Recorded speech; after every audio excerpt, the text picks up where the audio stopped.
오늘은 영문 밖으로 나아가자 이런 제목으로 하나님 말씀을 전하겠습니다. 조니 에릭슨 타자라는 분이 계신데 이분은 아주 건강하고 귀여웠는데 17세 때 수심이 얕은 줄 모르고 다이빙을 해가지고 머리가 바위에 부딪혀가지고 목뼈가 부러졌어요. 그래서 어깨뼈 이하로 완전히 몸이 다 마비돼 버렸습니다.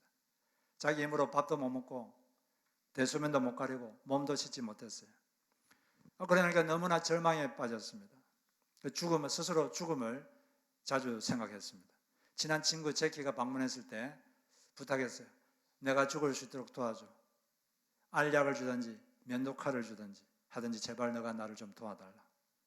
그런 식으로 절망과 눈물 그리고 하나님에 대한 원망과 불평, 반항적인 질문으로 3년을 보냈습니다. 그 3년을 이렇게 하나님에 대한 원망으로 보낸 다음에 3년쯤 지났을 때 또 친한 친구 중에 신지란 친구가 있는데 이 친구가 방문했어요. 그 친구가 방문해서 이렇게 말했습니다. 조니, 예수님은 너의 마음을 알고 계셔. 넌 혼자가 아니야. 그게 무슨 말이야? 예수님께서는 십자가에 못 박혔다는 사실을 기억해봐. 예수님께서는 채찍에 맞아서 등에 상처가 많은 상태에서 십자가에 못 박히셨어. 예수님도 자세를 바꾸거나 몸을 편하게 하고 싶으셨겠지.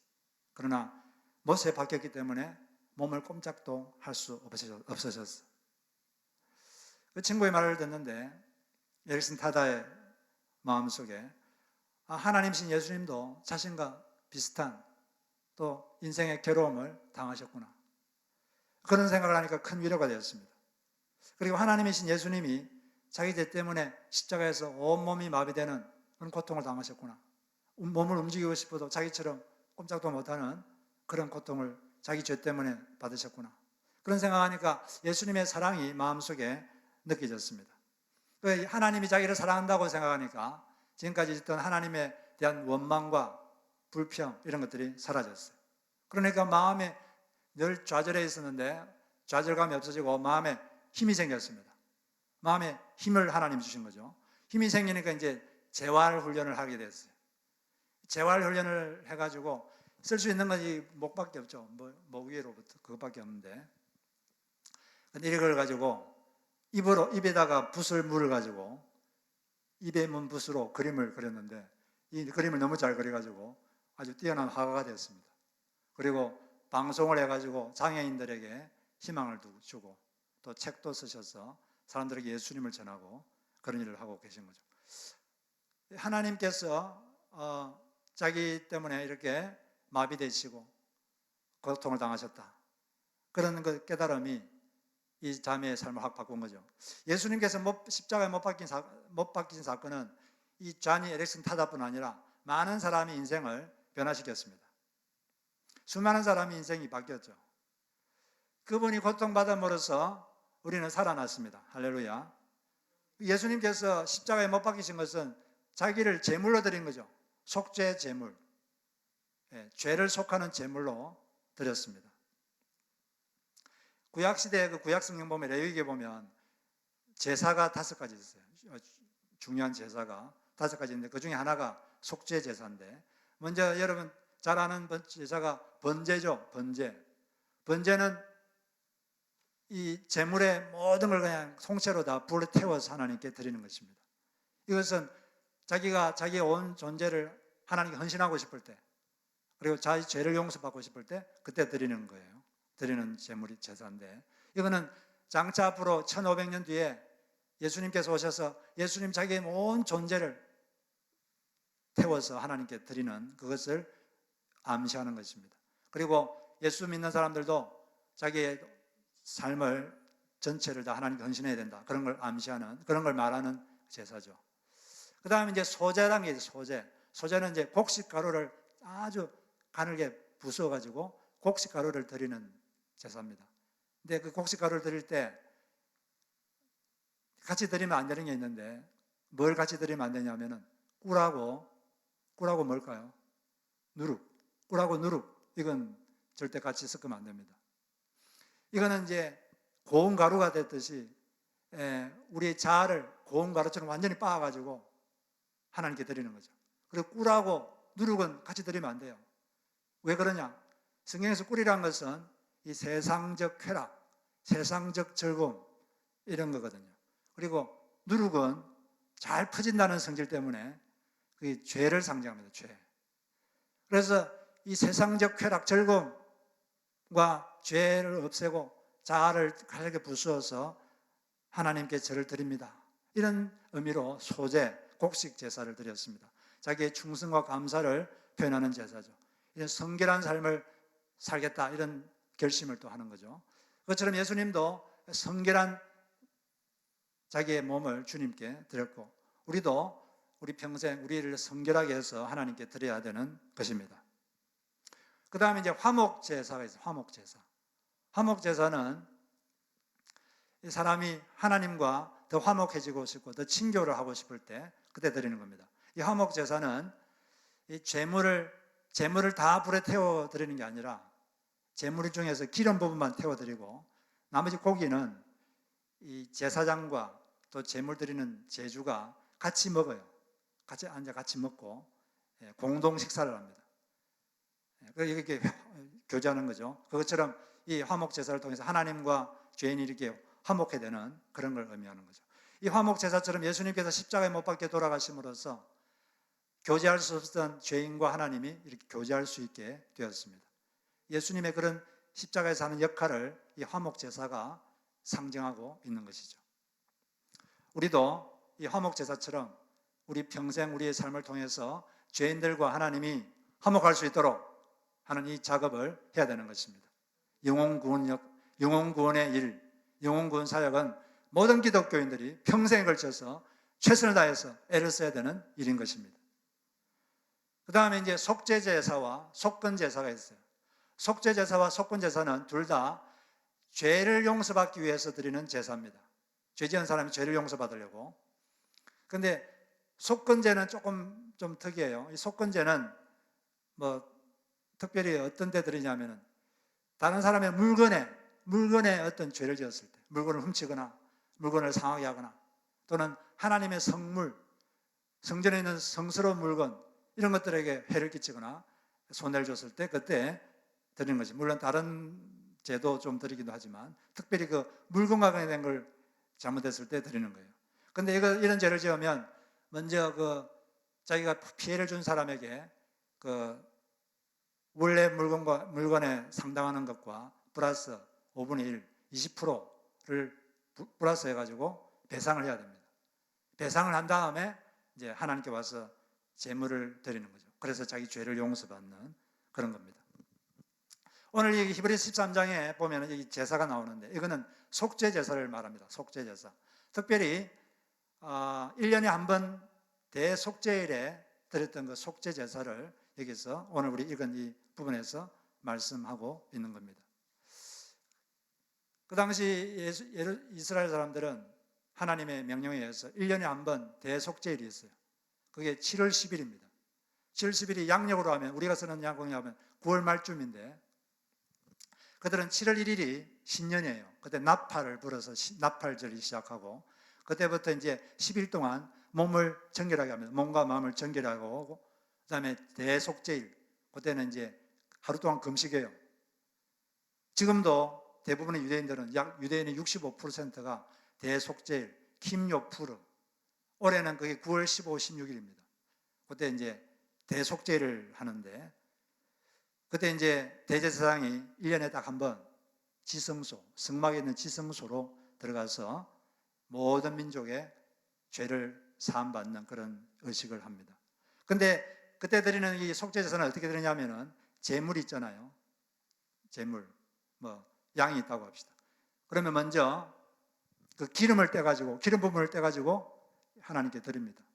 그 다음에 피는 대제사장이 지성소로 가져가서 법궤 앞에 뿌려요. 그럼으로써 백성들의 죄를 용서받는 일을 하죠. 그럼 나머지 남는 게 뭐죠? 피하고 여기다 하고 남는 게 고기가 남잖아요. 고기하고 가족들은 어떻게 하냐면 영문 성 밖으로 그 재버리는데 버려진 곳에 가가지고 거기서 불을 태워서 태워버립니다. 영문밖에 가서 그래서 영문밖. 영문밖에는 영문이라는 게 뭐냐면 진영밖. 옛날에 예루살렘 백성들이 광야를 통과할 때는 진을 쳤잖아요. 그 진 밖에 버려진 장소 거기 가가지고 태웠어. 나중에 이제 성전이 건축되고 예루살렘에 이제 성전이 건축됐을 때는 예루살렘 성 밖에 가가지고 거기서 고기를 태웠습니다. 이건 뭐냐면은 그래서 10절처럼 고기를 다 태워서 드리니까 제사장들이 먹을 게 없죠. 그래서 10절에 장막에서 섬기는 제사장들이 가질 몫이 없었다 이렇게 말하고 있는데, 그 11절에 이는 죄를 위한 짐승의 피는 대제사장이 가지고 지성소에 들어가고 그 육체는 영문 밖에서 불사릅니다. 이거는 그 뒤에 철오명년 뒤에 있을 예수님이 하신 일을 미리 말하고 있는 겁니다. 예수님께서 먼저 그 로마 빌라도 총독에게 이렇게 재판받고 이 관청에서 채찍을 맞았잖아요. 성 안에서 채찍을 맞았습니다. 피를 엄청 흘렸죠. 그런 다음에 이제 예루살렘 성 밖에 갔어요. 성 밖, 영문 밖, 성 밖, 그 골고다 언덕에서 그 버려진 장소, 성 밖은 버려진 장소입니다. 적군이 들어와도 보도 못 받는 거기서 수치를 지고 치욕을 안고 그 십자가에서 못 박혀 돌아가셨습니다. 고기를 다 태워다 듯이 그분의 몸이 완전히 찢겨서 그 성 밖에서 돌아가신 거죠. 이걸 바로 상징하기 위해서 속죄제물은 그런 식으로 영문 밖에서 불에 태워서 드린 거죠. 예수님께서 왜 이렇게 치욕적인 그 영문 밖에서 이런 고통을 당하셨느냐?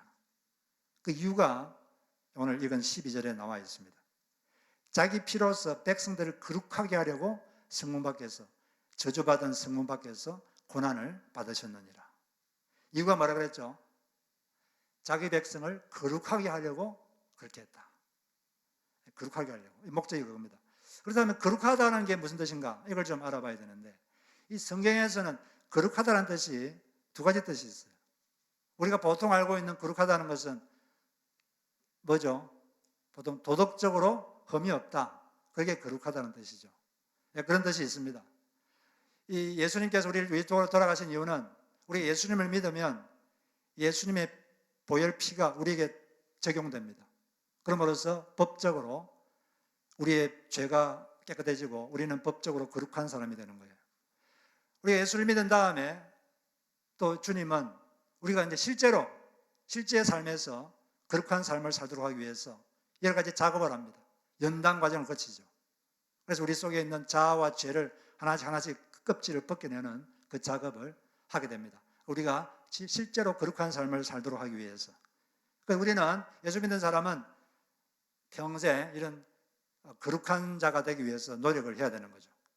데살로니가서 5장 23절에 보면 평강의 하나님이 친히 너희를 온전히 거룩하게 하시고 또 너희의 영과 혼과 몸이 우리 주 예수 그리스도께서 강림하실 때 흠없게 보존되기를 원하노라. 뭐가 보존되기를 원한다고요?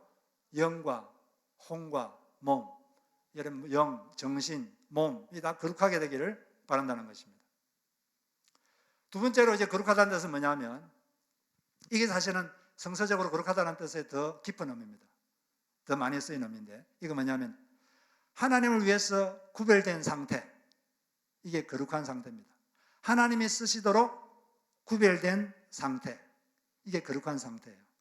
하나님이 쓰시도록 따로 떼어놓은 상태, 이게 거룩한 상태입니다. 성스러운 상태죠. 어떤 물건이나 사람이 하나님의 쓰시도록 따로 떼어놓으면 그 물건 보고 이건 거룩한 물건이다, 성스러운 물건이다 이렇게 말합니다. 그리고 그 사람은 거룩한 사람이다, 성스러운 사람이다 이런 거죠. 자주 제가 말씀드렸지만 접시가 있다고 하죠. 접시를 성전에서 사용하면 그걸 뭐라 그러죠? 두자로 성물, 성스러운 물건, 거룩한 물건, 이름을 붙입니다. 왜 성전에서 쓰면 그 접시가 거룩해지느냐? 그 재료가 무슨 하늘에서 내려온 재료로 만들어서 그런 게 아닙니다. 똑같은 그냥 접시인데 용도가 하나님이 쓰시도록 구별됐기 때문에 성스럽다, 거룩하다, 거룩한 물건, 성물 이렇게 이름을 붙이는 거죠. 그런데 아무리 금으로 만들고 반짝반짝 빛이 나도 하나님을 위해서 구별되지 않았으면 그것은 거룩한 물건이라는 겁니다. 뭐 성물이다 그런 걸 하지 않죠. 그러나 아무리 재질이 값싼 것으로 만들어도 하나님이 쓰시도록 구별해 놓으면, 하나님이 쓰도록 드리면, 구별하면 거룩한 물건이 되는 것입니다. 그럼 주님께서 우리를 위해서 고난받으신 이유가 뭐라고 그랬죠?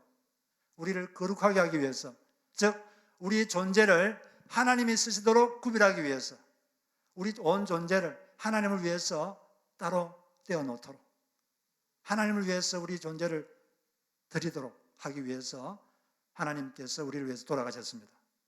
여러분들이 구원받은 사람은 이제 자기의 온 존재를 주님의 용도에 내드려야 돼요. 그러도록 예수님이 돌아가셨습니다. 출애굽할 때 원래 하나님께서는 그 애굽에 사는 모든 가족의 장자들을 다 죽이기로, 그 죄 때문에 심판하기 죽이기로 작정하셨어요. 근데 다 죽어야 되는데, 다 죄가 있으니까 다 죽어야 되는데 일부 사람은 살았어요. 그 장자들이, 첫 아들이 어린 양을 죽여가지고 피를 문설주에 바른 그 집안의 장자는 살았습니다. 우리 죽어야 되는데 어린 양이 죽음으로써, 대신 죽음으로써 살아난 거죠. 원래 죽어야 되는데 어린 양이 대신 죽고 살아난 그 장자들을 향해서 하나님이 뭐라 했냐면, 모든 이스라엘 백성들의 첫아들, 장자는 다 하나님 것이다, 이렇게 말했어요. 왜냐하면 다 죽어야 되는데 하나님이 살려줬거든요. 어린 양이 죽고 대신 하나님 것이다. 이 말은 무슨 말이냐면, 그 사람은 이제 평생 풀타임 사역자로 살아야 된다 이 말이죠. 장자는 이제 전 생애를 하나님이 일을 하는데 다 드려야 된다, 그런 뜻이에요. 그러니까 그 당시 그 이스라엘 민족의 가족들은 그 첫아래 나면 다 목회자로 다 보내야 되는 거예요. 그런 뜻이죠. 근데 하나님은 이제 그렇게 하지 않고 대신에 레위 지파 사람들 다 그 이스라엘 가족의 장자를 대신하도록 했습니다. 그래서 레위 지파 사람들이 풀타임 사역자가 된 거예요. 레위 지파 사람들은 평생 직업을 안 갖고 성전에서 성막을 섬기면서 그렇게 살았던 거죠. 그러면 신약 시대에 예수 믿는 사람들 어떤 사람입니까? 비슷하죠. 입장이 비슷하죠. 여러분 다 죽어야 되는데 살아났죠. 왜? 어린 양 예수께서 대신 죽어줬으니까. 그럼 여러분들은 누구 겁니까? 하나님 것입니다. 그 말은 뭐죠? 여러분들 다 풀타임 사역자들이에요. 여러분 인생 전체를 다 주님을 위해서 드려야 됩니다. 그분이 죽은 것은 여러분을 거룩하게 하기 위해서, 바로 여러분의 인생을 하나님을 위해서 구별하도록, 여러분의 인생을 하나님이 쓰시도록 내드리도록 하기 위해서, 거룩한 사람이 되도록 하기 위해서 그렇게 돌아가신 겁니다. 하나님은 여러분의 그걸 원하고 있어요. 그래서 고린도서 5장 15절에서는 예수님 때문에 다시 살아나는 사람들은 더 이상 자기를 위해서 살아서는 안 되고 모두 다 예수를 위해서, 자기를 위해서 죽으시고 다시 사신 예수를 위해서 살아야 한다, 그렇게 확 못을 받고 있습니다. 아무리 도덕적으로 정결해도 자기 인생을 오직 자기 목적 달성을 위해서 사용하는 그 사람은 거룩한 사람이 아닙니다. 세속적인 사람이죠. 오직 자기 목적 달성, 자기 즐거움을 위해서만 자기 인생을 쓰고 자기 시간을 쓰고 자기 돈을 쓰는 사람은 거룩한 사람이 아니에요. 세속적인 사람이죠. 아무리 그 사람이 도덕적으로 흠이 없어도 자기 인생을 하나님이 쓰시도록 내드리지 않으면 아주 세속적인 사람입니다. 저와 여러분은 여러분 인생을 어떻게 쓰고 있습니까? 여러분 시간, 물질을 어떻게 쓰고 있습니까? 나는 과연 거룩한 사람인가? 하나님을 위해서 인생을 따로 구별해 놓았는가? 그것을 항상 질문해야 됩니다. 그래서 여러분 하나님을 위해서 여러분 인생을 떼어 놓으세요. 그렇게 해서 거룩한 사람들이 되시기 바랍니다. 성스러운 사람, 성인, 그런 사람이 성인이에요. 다 성인들이 되시기 바랍니다. 13절에 보면 그런즉 우리도 그의 치욕을 짊어지고 영문 밖으로 그에게 나아가자. 예수님께서 치욕을 짊어지고 성 밖에서 그 십자가를 진 것처럼 우리도 십자가를 지자, 그 말이죠. 영문 밖으로 나아가자 이 말은 우리도 십자가를 지자, 십자가 지는 삶을 살자, 그런 뜻입니다. 십자가를 진다는 말은 무슨 뜻입니까? 십자가를 진다는 것은 십자가 목걸이를 들고 다니라는 게 아니라 십자가를 진다는 것은 하나님의 뜻을 행하는 과정에서 생기는 어려움을 받아들인다, 그런 뜻이죠. 하나님의 뜻을 행하다 보면 어려움이 생길 수 있어요. 어려움을 난 안 받아들이겠다, 싫다, 그런 거. 그 사람은 십자가를 안 지는 겁니다. 그냥 버리는 거죠. 뭐 하나님 뜻 행하는 건 좋은데 내게 어려움이 없고 내게 힘든 게 없으면 내가 그렇게 하고, 어려움이 조금만 있으면 나 그런 거 싫어, 나 안 해, 그런 거, 나 그런 거 싫어, 그런 사람은 십자가를 발로 차버리는 거죠. 난 그런 거 안 진다. 그러지 말라는 겁니다. 십자가를 지라, 영문 밖으로 나아가라, 치욕을 받아라, 예수님과 함께.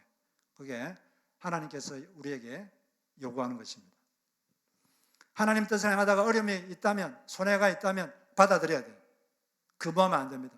받아들이세요.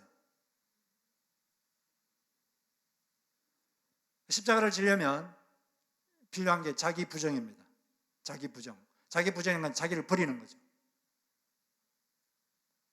하나님 뜻과 자기 뜻이 안 맞을 때 누구 뜻을 버려야 됩니까?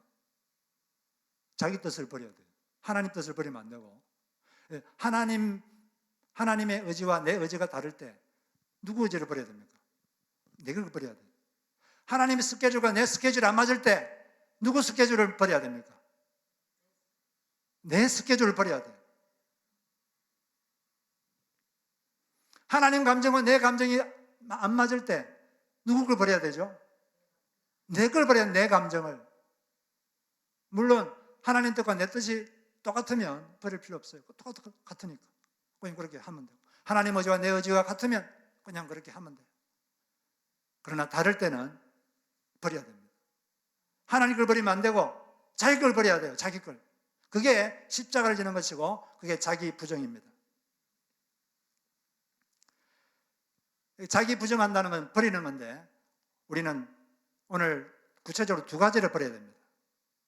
첫 번째는 뭘 버려야 되냐면 자기 욕심을 버리는 거예요. 자기 욕심을 포기하는 것입니다. 두 번째는 두려움을 버리고 시작하는 것입니다. 첫째는 포기하는 것이고, 두 번째는 시작하는 거죠. 시작하는 게 곧 순종입니다. 우리가 자기 부정하고 십자가를 지려면 자기 욕심을, 헛된 욕망을 포기해야 돼요. 하나님이 인정하지 않는 욕구, 그것은 포기해야 됩니다. 한국에 아주 잘 알려진 방송인 있죠. 김원희 자매님, 집사님. 아주 예능 프로그램에서 유명한 MC죠. 이분 어릴 때부터 그냥 별 생각 없이 신앙생활을 했습니다. 예배를 매일 드렸죠.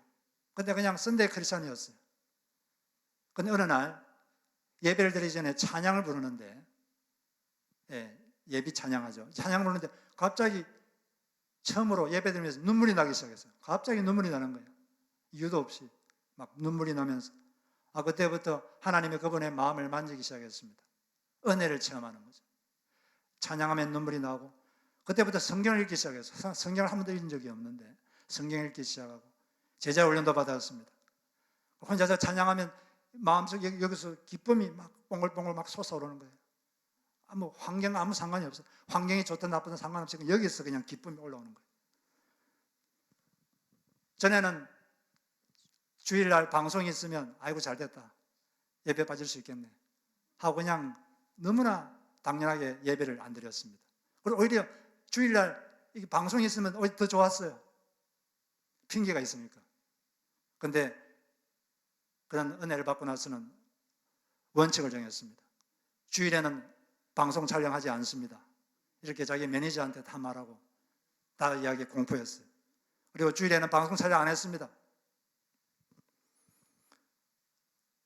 주일 예배는 꼭 드렸어요. 왜냐하면 자기가 경험해 보니까 주일 예배에서 무너지면 하나씩 인생이, 자기 신앙이 무너진다는 걸 자기가 체험했거든요. 그래서 주일 예배는 꼭 드렸습니다. 해외 촬영 시에는 꼭 예배를 드렸습니다. 가까운 교회 가가지고. 그렇게 이제 주님을 섬기고 있는데 어느 날 기도하는데 주님이 감동을 주셨어요. 마음속에 선교하라, 그런 감동이 있어가지고 IT에 선교를 했습니다. IT가 엄청나게 가난하거든요. 그게 이제 심장병 걸린 아이들, 심장병 걸리는데 뭐 돈도 없고 그러니까 그냥 죽는 거죠. 걔들을 데려와가지고, 한국에 데려와가지고, 자기 다 돈 내가지고, 그렇게 막 아이들을 이제 고쳐주기 시작했어요. 그리고 예수님도 전하고. 근데 그렇게 하는 게 너무나 일이 많거든요. 안 그래도 바쁜데, 뭐 행정적으로 할 일도 많고, 너무나 번거로운 일이 많아요. 또 뭐 같이 지내기도 해야 되고. 그래서 좀 하다 보니까, 이제 좀 안 했으면 좋겠다. 좀 발을 좀 뺐으면 좋겠다. 뭐 다른 사람들 있으니까 좀 발을 빼고 나는 좀 이걸 안 했으면 좋겠다. 그런 생각이 올라오기 시작했어요. 근데 그런 마음을 가지고 이제 있으면서 어느 날 기도를 하는데 갑자기 마음속에 하나님께 이런 마음을 갑자기 이런 말씀을 갑자기 하는 거예요. 구경꾼 노릇하지 말라. 구경꾼 노릇하지 마라. 그 말씀을 갑자기 확 넣어주는 겁니다. 깜짝 놀랐어요. 하나님이 나를 다 알고 계셨구나. 나를 보고 계셨구나. 그러면서 그는 편안히 살고자 하는 그 욕구를 포기했습니다. 편안히 살고 싶은 욕구. 누구나 다 그게 있죠. 편안하고 안락하게, 폼나게 살고자 하는 욕구를 다 그날 포기했습니다. 그리고 더 열심히 이제 그 일을 했어요. 그래서 거의 100명에 가까운, 지금까지 몇 년 지났는데 거의 지금까지 100명에 가까운 아이들을 심장을 고쳐주었고, 그리고 부모들이 같이 오기 때문에 그 부모들에게 통역을 통해서 이렇게 예수님을 전하고, 그래서 그들이 세례받고 예수 믿고 그런 일도 많았습니다. 우리는 편안한 삶을 추구할 게 아니라 의미 있는 삶을 추구해야 됩니다. 안락한 삶을 추구할 게 아니라 의미 있는 삶을 추구해야 되는 것입니다. 포기할 걸 포기하지 않으면 순종할 수 없습니다. 많은 사람들이 포기할 걸 포기하지 않고 하려고 하니까 안 되는 거예요. 하고 싶은 거 다 하고, 가고 싶은 데 다 가고, 하고 싶은 말 다 하고, 어떻게 하나님을 섬기겠습니까? 불가능합니다. 포기할 것을 포기해야 됩니다. 한 가지를 포기하면 한 가지를 순종할 수 있습니다. 포기하지 않으면 순종을 못합니다.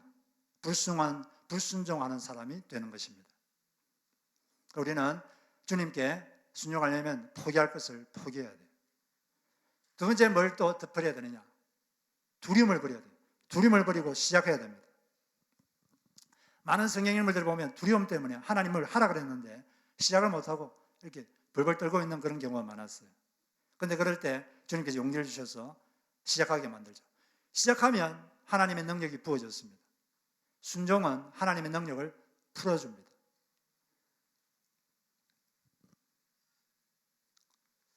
루이 라무르라는 그런 약 2억 권의 책을 판매한 베스트셀러 작가가 있는데 그분에게 누가 이렇게 물었어요.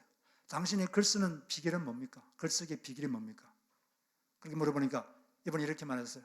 Start writing no matter what.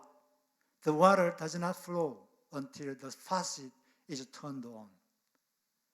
그냥 쓰기 시작하십시오. 수도꼭지를 틀기 전까지는 물은 나오지 않습니다. 수도꼭지를 틀어야 물이 나온다는 거죠. 그냥 쓰기 시작하면 아이디어가 막 생기고 글이 쓰기 된다는 거예요. 많은 사람들이 막 걱정만 하면서 시작을 안 해요. 시작하면 하나님이 능력 부어주시고 아이디어도 주시고 막 일이 되게 하는데 시작을 못하는 거예요. 겁이 나가지고 불확실. 어떻게 되지? 잘못되면 어떻게 하나?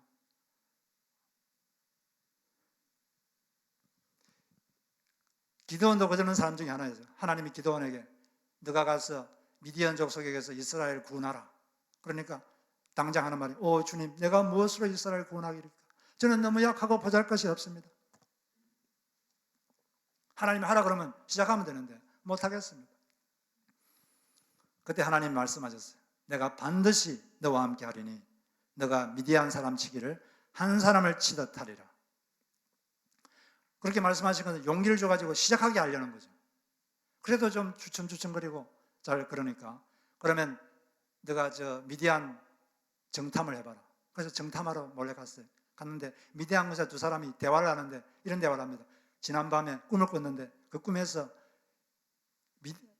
기드온 군대가 미디안 군대를 물리치는 꿈을 꿨다. 그런 말을 자기들이 하는 거예요. 그걸 듣고 또 용기를 얻었습니다. 왜 하나님이 그렇게 하자면 용기를 줘가지고 시작하게 하려고 한 거죠. 그래서 그 용기를 얻고 300명 가지고 약 18만 명 되는 군대를 쳐들어갔더니 하나님의 능력이 임해서 하나님이 이기게 하신 것입니다. 인생이란 어차피 불가락선한 것입니다. 인생이란 것은 하나님 믿고 한번 그냥 해보는 거예요. 믿음이란 건 불확실한 영역으로 하나님 믿고 발을 내디디는 것입니다. 아브라함처럼. 주변 환경이 완벽해질 때까지 기다렸다가는 아무것도 못합니다. 생각이 100% 차오를 때까지 기다렸다가는 아무것도 못합니다. 근데 이렇게 사람이 시작하지 못하게 막는 게 있어요. 혼잣말, 부정적인 혼잣말, 어두운 혼잣말, 혼자 하는 궁시렁궁시렁거리는 거. 난 안 될 거야. 내가 뭘 하겠어. 지금까지 뭐 잘 된 게 있어. 이 무의식적인 혼잣말이 시작하지 못하게 하고 인생을 망칩니다. 하나님이 하라 그러면, 하나님이 감동을 주시면 자기 두려움을 버리고 시작할 때, 순종할 때 하나님의 역사가 일어나는 줄로 믿습니다. 그럼 혼잣말이 자꾸 생기면 이걸 하나님 말씀으로 자꾸 바꿔야 돼요. 하나님이 도와주고 있어. 인생에는 어차피 불확실한 거야. 하나님 믿고 한번 해보는 거지 뭐. 창피 당하게 되면 창피 당하지 뭐. 그게 뭐 대수야. 다시 잘하면 사람들은 나중 것을 기억해줘. 뭐 기억 안 해도 괜찮고. 함께 하시니 한번 해보자. 이렇게 하고 시작할 때 하나님께서 역사할 줄로 믿습니다. 현재 움직여야 미래가 흔들립니다. 아무리 작은 움직임이라도 현재 움직여야 미래가 변화가 있어요. 가만히 있으면 아무 일도 안 일어납니다. 설사 잘못되더라도 주님을 믿고 주님 안에서 한 것이라면 하나님께서 그것을 통해서 선하게 바꿔줄 겁니다. 그걸 통해서 더 성숙해지고 한 가지를 더 배우고 그렇게 될 수 있는 거죠. 그래서 우리는 하나님이 감동 주시면 두려움을 버리고 시작하시기 바랍니다. 그게 순종입니다. 자기 욕심이 있으면 포기해야 돼요. 그리고 이렇게 우리가 세 번째로 우리가 영문 밖으로 나가는 삶을 살려면 한 가지 필요한 게 있는데 우리의 시야가 영혼을 향해 있어야 돼요. 영원한 도성. 영원한 도성을 향해 있어야지 이 영문 밖의 삶, 십자가를 지는 삶을 살 수가 있습니다. 14절을 보니까 우리가 여기에는 영구한 도성이 없으므로 장차 올 것을 찾나니 장차 올 도성, 천국, 영원한 도성을 찾는다, 추구한다 그 말이죠. 여기 이 땅에는 영구한 도성이 없다. 이 땅은 영원하지 않습니다. 여러분 이 세상에 많은 정욕이 있고 많은 즐거움이 있어요. 그러나 다 지나갑니다. 이 세상도 그 정욕도 다 지나가되 하나님의 뜻을 향한 것만 남느니라. 요한일서 2장 17절. 다 없어지고 맙니다. 영원한 도성, 천국에 향한 꿈이 있어야 우리가 이런 삶을 살 수가 있습니다. 안 그러면 살 수가 없어요. 우리 시선이 그냥 근시안적이라서 이 땅만 보면 예수님처럼 영문 밖에 나가서 십자가 지는 삶을 살 수가 없습니다. 예수님도 그 앞에 있는 기쁨을 위해서 십자가를 참았죠. 수치를 참고. 그래서 하나님 보좌 우편에 앉으신 것입니다. 세드백 교회 이리고네 목사님이 계신데 이분이 몇 년 전에 막내 아들 27으로 돌아가셨어요. 심한 우울증과 내적인 질병이 있었는데 먼저 떠났습니다. 자녀를 잃은 아비의 슬픔이 얼마나 크겠습니까? 그런데 저는 이 슬픔을 통해서 한 가지를 배운 게 있다고 합니다. 그게 뭐냐면 슬픔이 많은 이 세상에서 기쁨을 선택할 수 있는 방법은 영원을 생각하는 것이다. 영원한 도성을 마음에 두어야만 이 세상에서의 슬픔을 이길 수 있다. 영원한 도성을 끊임없이 바라보아야만 기쁨을 선택할 수 있다. 이걸 배웠다고 합니다. 우리가 살다 보면 이 세상에 걱정도 많고 슬픔도 많고 그렇죠. 영원한 도성, 천국에 대한 꿈이 있어야 이길 수가 있는 거죠. 여러분 연극을 보신 적 있습니까? 연극 무대 가셔서 보신 적 있습니까? 아무도 안 계신 것 같은데 다들 TV만 보시고 연극 끝나면 무대에서 칼에 맞아 쓰러져 있던 배우나 총에 맞아 죽었던 배우나 또 그들을 처참하게 짓밟던 폭군의 역할을 하던 사람이나 모두 다 일어나가지고 관객들에게 인사합니다. 그것처럼 우리도 이 땅에서 하나님께서 우리 각자에게 맡긴 역할을 하다가 어느 날 일어나서 주님 앞에 가서 인사드릴 때가 있을 것입니다. 그러면 생명책이 열리고 생명책이 기록된 여러분들은 더러운 분장을 다 지우고 천국의 아카데미상 시상식에 여러분 참여하게 됩니다. 멋진 옷을 갈아입고. 바로 윗동네 할리우드에서는 아카데미상에서는 여러분의 이름을 아무도 모릅니다. 여러분들 다 무명인이에요. 이름도 없어요. 아무도 모릅니다. 그러나 천국 아카데미상은 다릅니다. 여러분 지금 아카데미상 받는 사람들, 그 중에 예수 믿는 사람들 일부 있긴 하지만 대부분은 안 그렇죠. 하나님이 그 사람들 알까요? 하나님께는 그 사람들은 무명인이에요. 오히려 누가 유명인사냐? 자기 주어진 곳에서 하나님이 주신 역할을 묵묵히 알아두든 알아두지 않든 묵묵히 수행하는 사람. 그 사람이 유명인사입니다. 고린도전서 16장에 보면 이런 인물이 나와요. 스데바나, 버드나도, 아가이고. 그때 아주 열심히 사역했던 사역자들인데. 근데 그 당시 로마 제국에서 이런 사람을 누가 알았을까요? 모르죠. 그 당시 로마 제국 시대 때 유명인사는 로마 황제, 군사령관, 총독 그런 분입니다. 버드나도 이런 사람은 아무도 몰라요. 성경인데 우리도 잘 모르잖아요. 그런데 하나님은 로마 황제는 기억 못해도 버드나도는 기억합니다. 버드나도가 유명인사입니다. 하나님께서는 이 사람이 유명인사예요. 아가이고 이 사람이 유명인사입니다. 무명한 자 같으나 유명한 자예요. 여러분 하나님 앞에 유명인사가 되시기 바랍니다. 주어진 곳에서 하나님 역할을, 주어진 역할을 묵묵히 아무도 알아주지 않아도 묵묵히 하는 그 사람을 하나님은 너가 셀러브리트, 너가 유명인사다 이렇게 말해주는 것입니다. 사람들은 이 땅에서 폼나고 광나는 역할만 하려고 합니다. 황제 역할, 부자 역할 이런 것만 하고 싶어요. 그러나 무슨 역할을 맡았든지 충성하는 사람에게 하나님께서 칭찬해 주시고 상을 주시는 것입니다. 주님께서 십자가에서 속죄제물 되신 이유는 왜 때문에 되셨습니까? 우리가 거룩한 삶을 살도록. 거룩하다는 것은 하나님을 위하여 구별된 삶입니다. 자기 인생을 하나님이 쓰시도록 내드리는 삶. 이게 거룩한 삶이에요. 여러분 다 거룩한 성인들이 되시기 바랍니다. 그러려면 자기 욕심을 포기해야 돼요. 부적절한 욕구 이걸 포기해야 되고 그 다음에 두려움을 버려야 됩니다. 하나님이 감동 주시면 두려움을 버리고 시작하시기 바랍니다.